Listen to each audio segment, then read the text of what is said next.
All right, been wanting to talk to this guy on the podcast for quite some time, an old friend, fraternity brother, but we're both St. Louisans.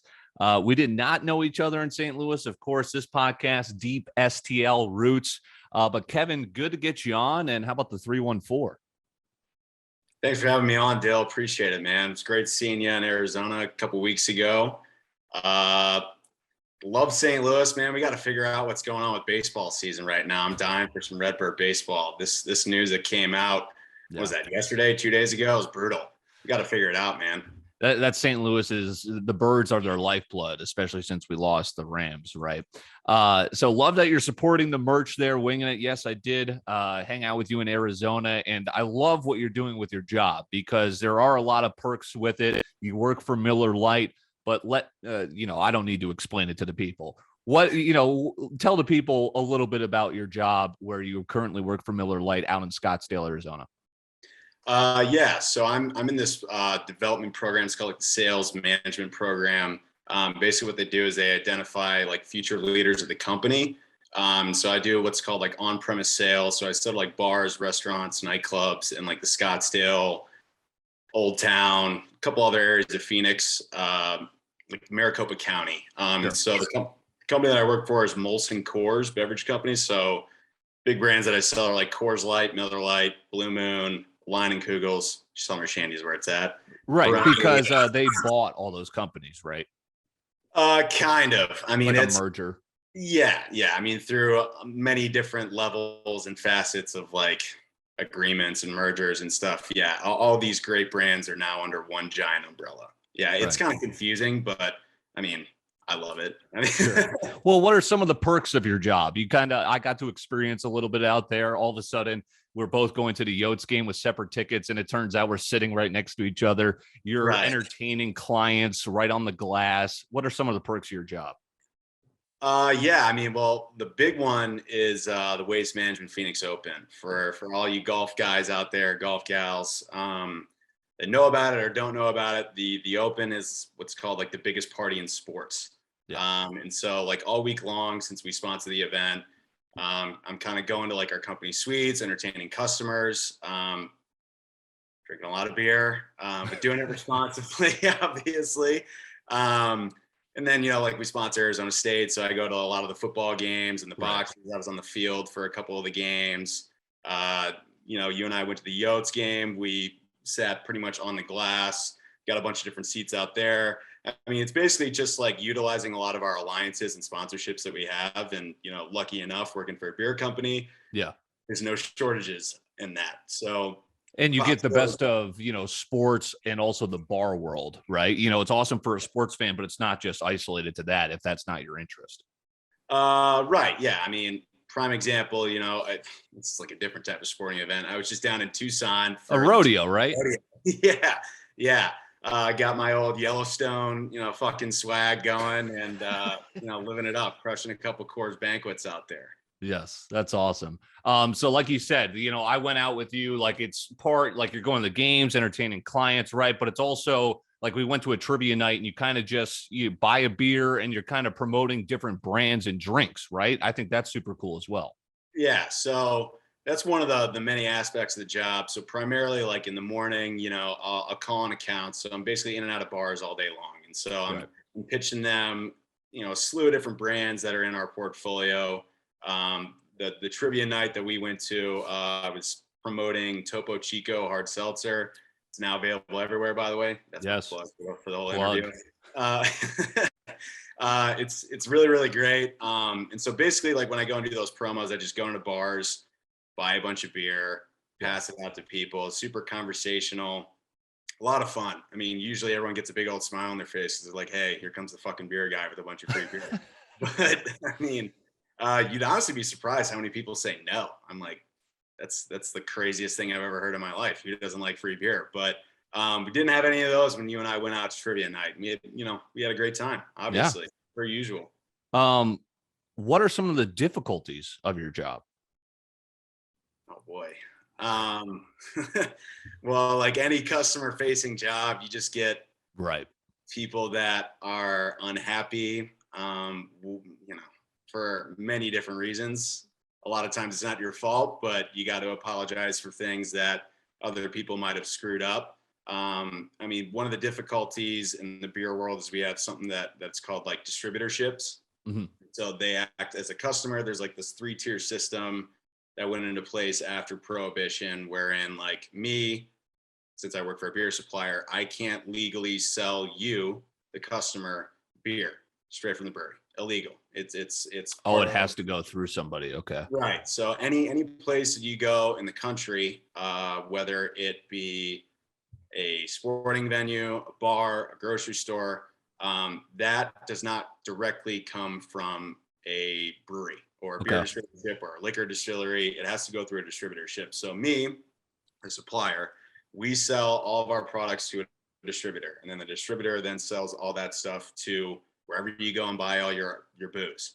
And Okay. so they, in a sense, are also our customer. And so we kind of tag team things. And so wherein I might have something going on with one buyer or customer, and the distributor might have another thing going on with that customer. Sometimes things kind of get messy because goals don't always align, and it's just Yeah.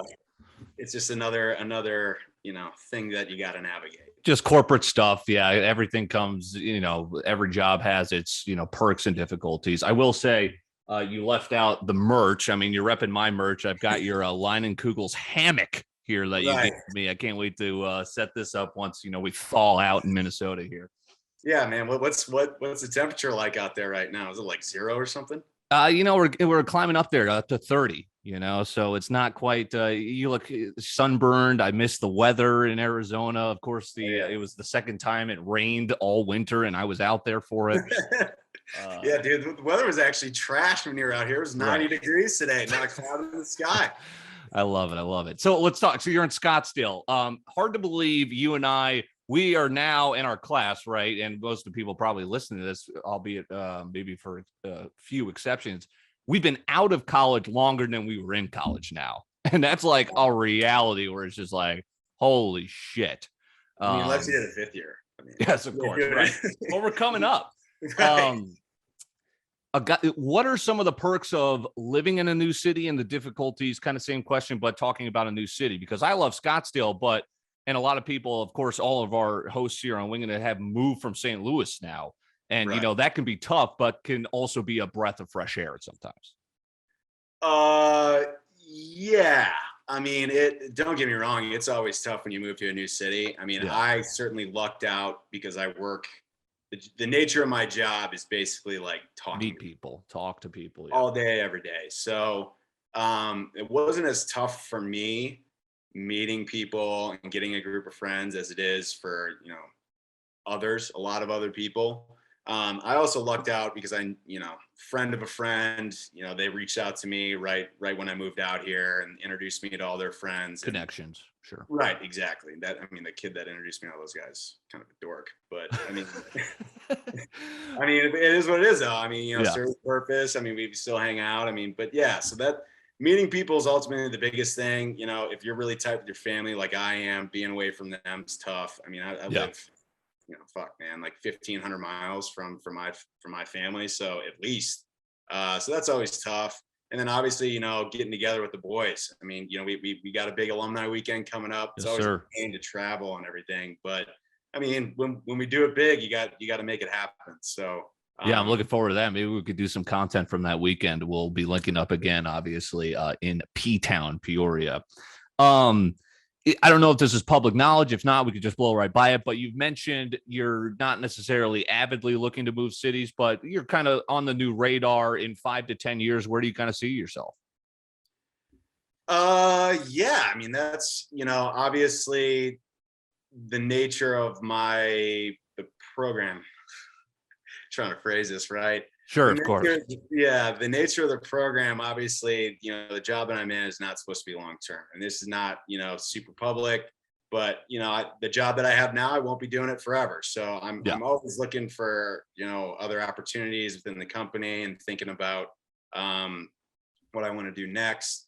I don't ever anticipate that I'll leave the company that I'm at because I love it, I enjoy it, and as you know, beer is kind of in my blood, so to speak. You know, a lot Yeah. of folks in my family worked in the beer industry, so that I just kind of knew from an early age that's what I was going to do, and I feel right at home here. But And as talk a little bit about that. Sorry, I don't mean to interrupt you, but it's kind of far funny how it's like you grew up Anheuser-Busch, St. Louis, and now not necessarily a rival, but hey, another company, right? uh, yeah, I mean, you know, I don't. So yeah, I mean, full transparency. Growing up, my dad worked for Anheuser-Busch for about 30 years. My mom worked for Anheuser-Busch for 10 or 15. I had an aunt that worked for them for about 10 years. It's actually how my parents met. Wow. My mom was stationed in Boston. My dad was stationed in St. Louis. He was from St. Louis, went to the same high school as me. And yeah, they met, and you know, they never left, obviously. But my dad left AB like right before the buyout. And you know, I don't know a whole lot about the company now. I just know Right. that it's a, you know, typically what happens, you know, when something gets bought out, a lot of things change. And the Changes, company yeah. that you know, I knew that I didn't want to necessarily go down that path right away. So I found a different avenue for myself. And, you know, they loved that I was just in the industry, in the business. And, you know, I haven't looked back since.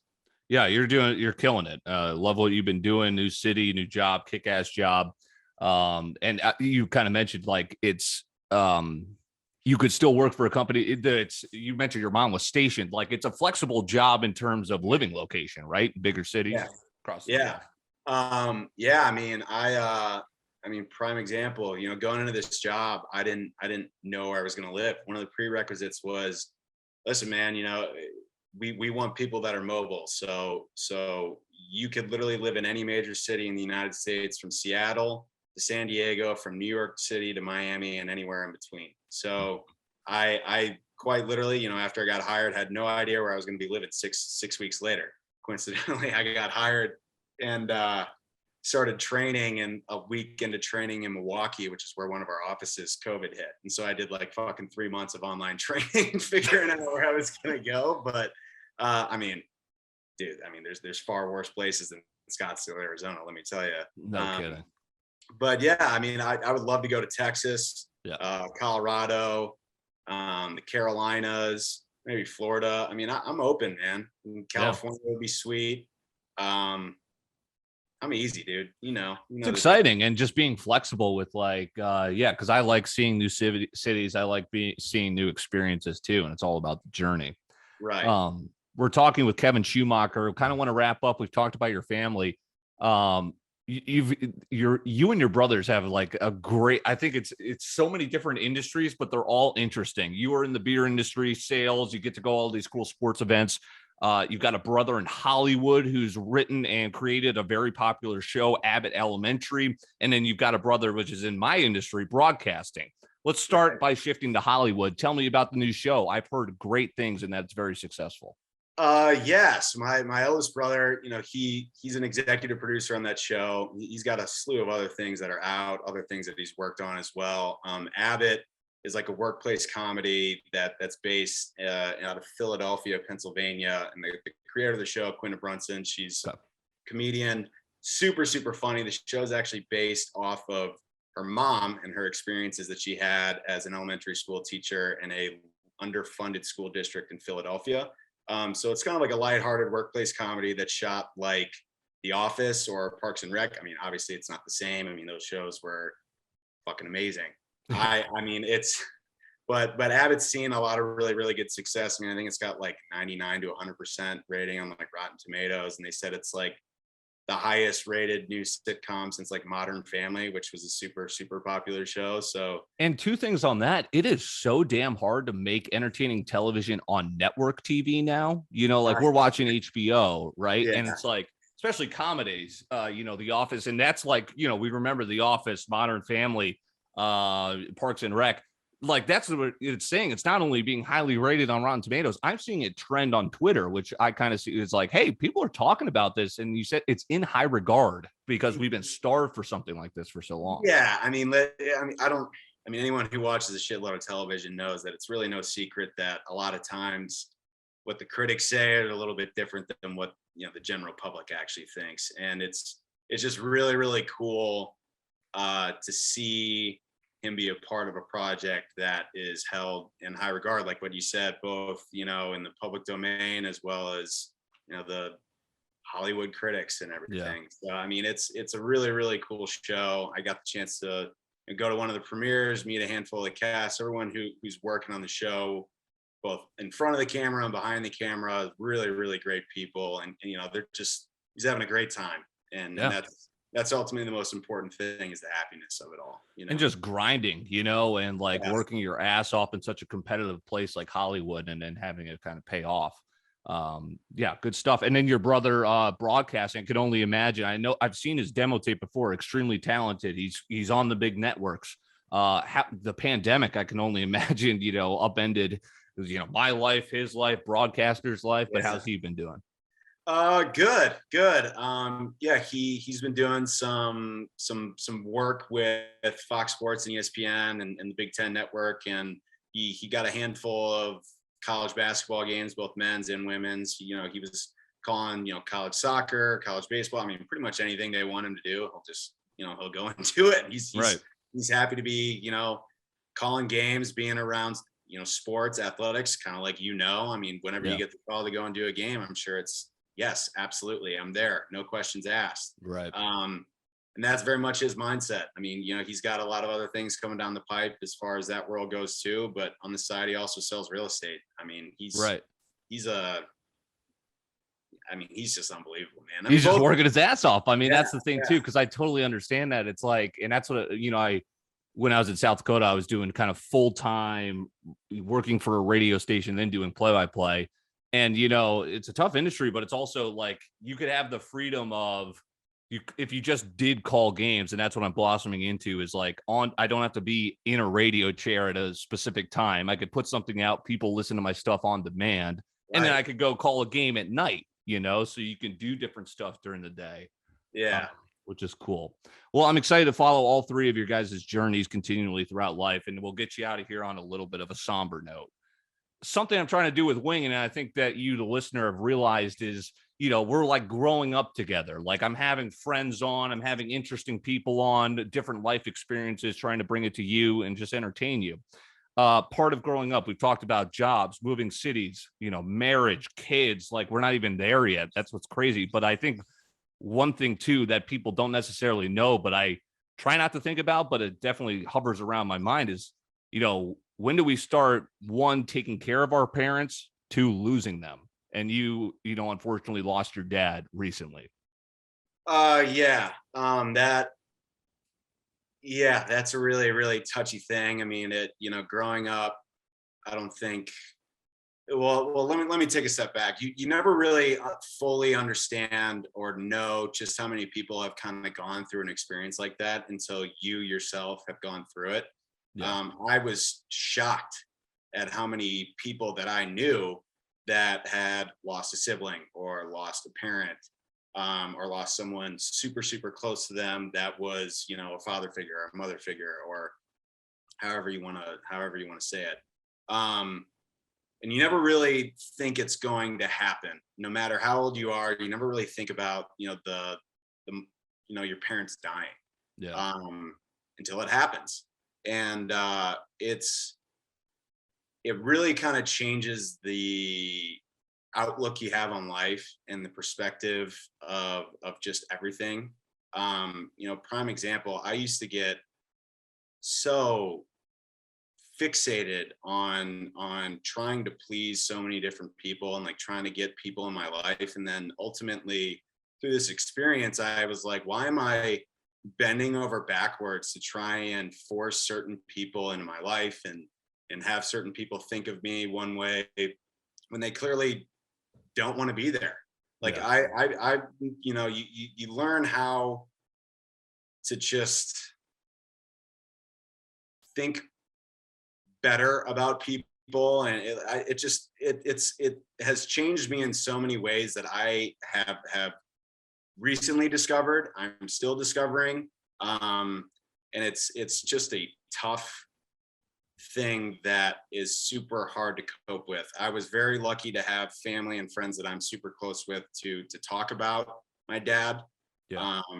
to mourn my dad, and the morning never really stops. I mean, it gets easier as it goes, but his birthday is obviously tough. I mean, he was one of Yeah. my best friends. Part of the reason why I do what I do every single day, like what we talked about earlier, is because of him.